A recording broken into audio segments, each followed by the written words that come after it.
Beşinci ders. Tenvin-i kesre. Türkmen diline iki attım.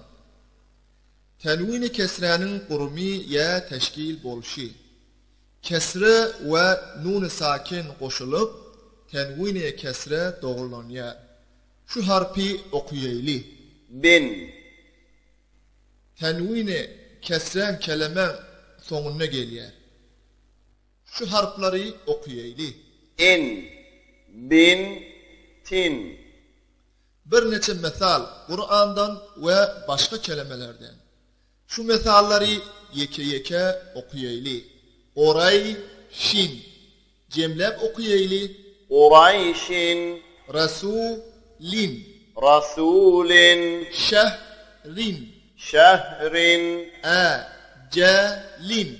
Ecelin. Rizqin. Rizqin. Tenvin-i kesre, tenvin-i cerdid hem aydın yer.